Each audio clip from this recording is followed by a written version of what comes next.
Hola, bienvenidos a la tercera píldora del tema 1 del calzado deportivo, dedicada a hablar de las fuerzas de reacción durante la marcha y durante la carrera.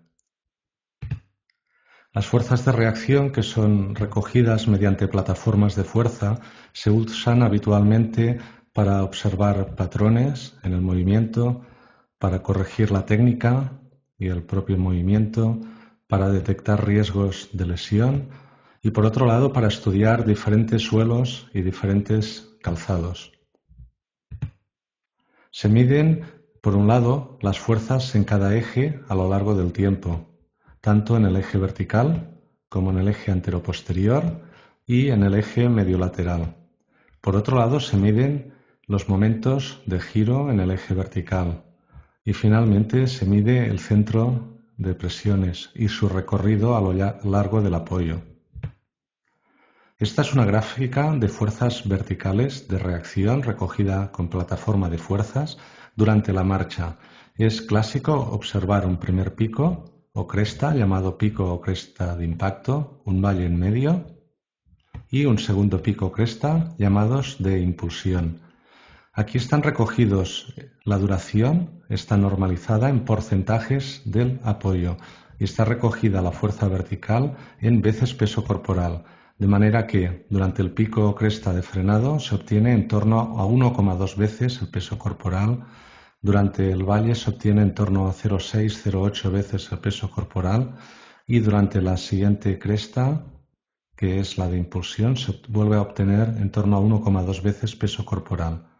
En las fuerzas verticales, cuanto más inclinado o más vertical empieza esta subida del registro de fuerzas, tanto mayor es la desaceleración en este eje vertical. Por lo tanto, una subida muy vertical significa que se ha desacelerado bruscamente y un ascenso más horizontal significa que se ha desacelerado más suavemente.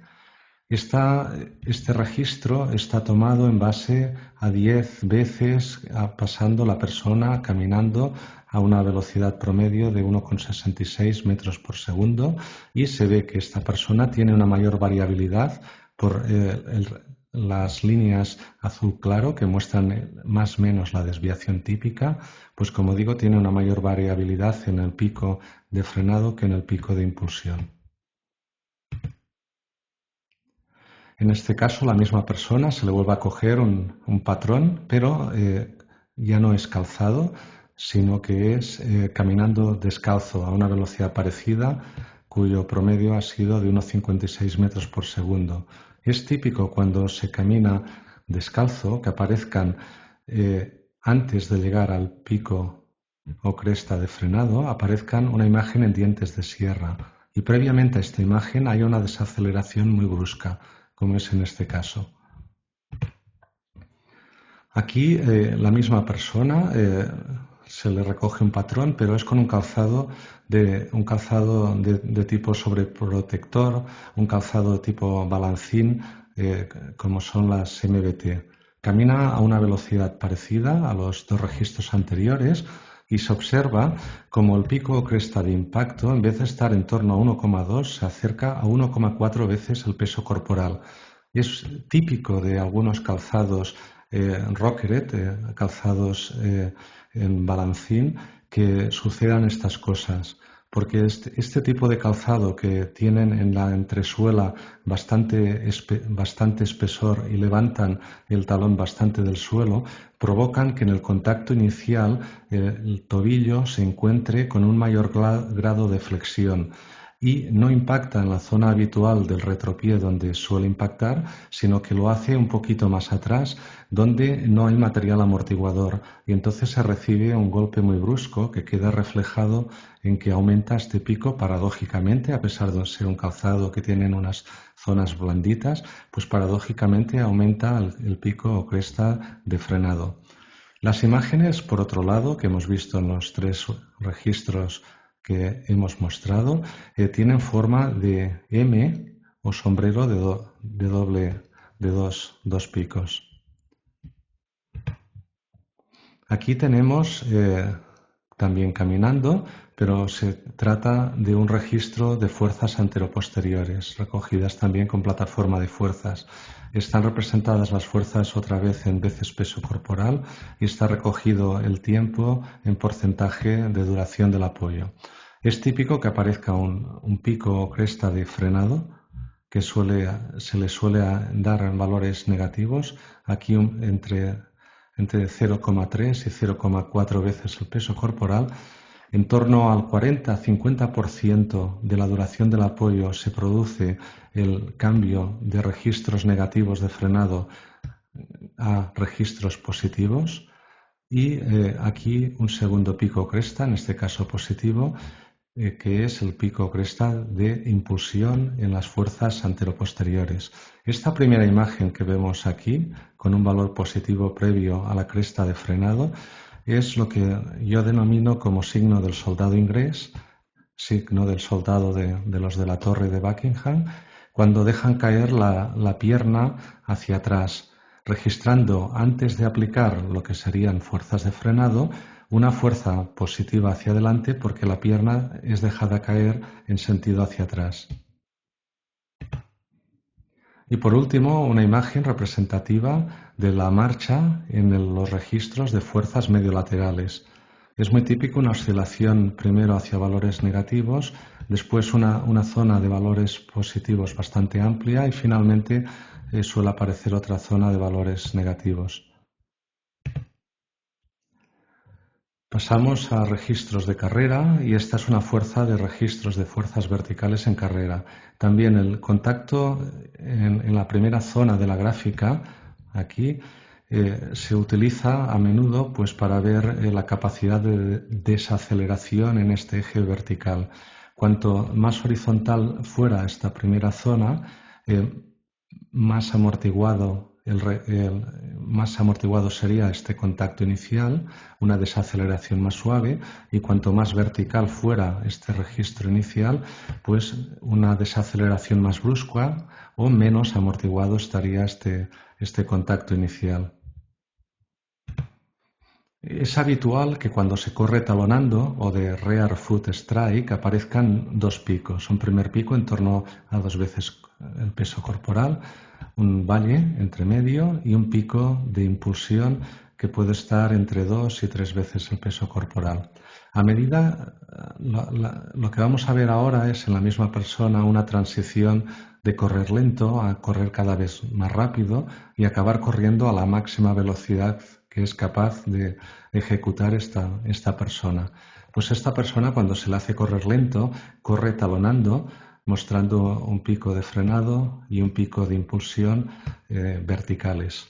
Esta persona cuando se le hace correr cada vez más rápido, lo que se puede ver es que la duración del apoyo disminuye de tiempo, los valores tanto del primer pico como del segundo aumentan y comparativamente o relativamente el valor del primer pico se va acercando y llega un momento que llega también a superar este primer pico al segundo. Finalmente también se ve que tiende a ir desapareciendo este valle intermedio. Estas son imágenes a más velocidad. A más velocidad, aquí los dos picos tienen valores ya más parecidos, más velocidad. Y esta persona acaba mostrando una gráfica de este tipo, en la cual el primer pico de frenado incrementa su valor respecto al segundo de impulsión. Además, ambos han crecido. El de frenado ha pasado desde 2 hasta algo más de 3 veces el peso corporal. Lo que es la zona inicial ha ido aumentando su verticalidad, con lo cual el impacto cada vez ha sido menos amortiguado, ha sido cada vez más brusco. Y es una gráfica previa a una transición que se produce cuando a esta persona se le pide que corra a una velocidad aún más alta, ya cercana a su máximo. Esta persona pasa de tener valores que están en torno a 3 veces peso corporal a simplemente tener un valor máximo, en este caso de 2 veces y media, y mostrar un solo pico y mostrar un inicio de la gráfica más horizontal que la gráfica previa que habíamos visto. ¿Por qué sucede esto?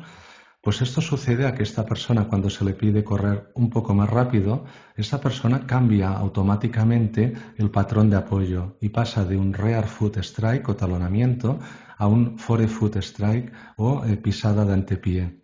Y esta persona amortigua de una forma más suave cuando hace esto, a pesar de estar corriendo más rápidamente. Es una paradoja también.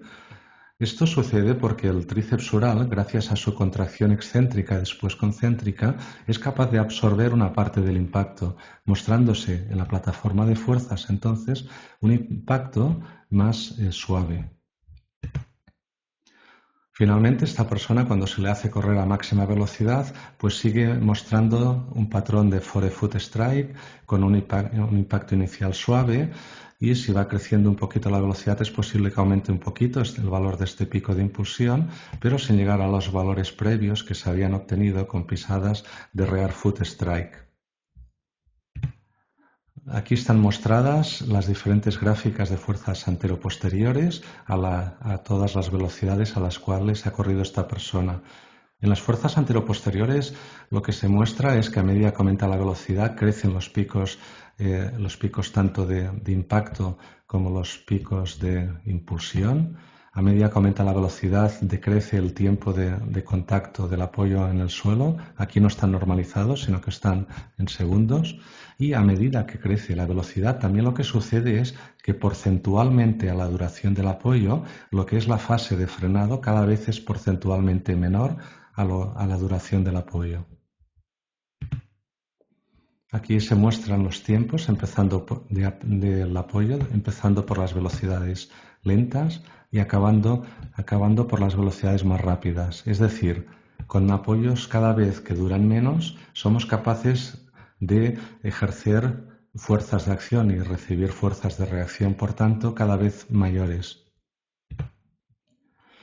Pues bien, para acabar esta píldora, simplemente decir que el patrón de apoyo, ya sea de forefoot, middle foot o rear foot strike, no es algo que dependa exclusivamente de una voluntad de la persona o de su forma o técnica de correr, sino que es algo que está condicionado por otros factores, como puedan ser la dureza del terreno, la velocidad a la que se corre, el tipo de calzado con el que se corre, etcétera. Y hasta aquí esta píldora dedicada a las fuerzas de reacción en la carrera y en la marcha. Espero que os vaya muy bien a todos.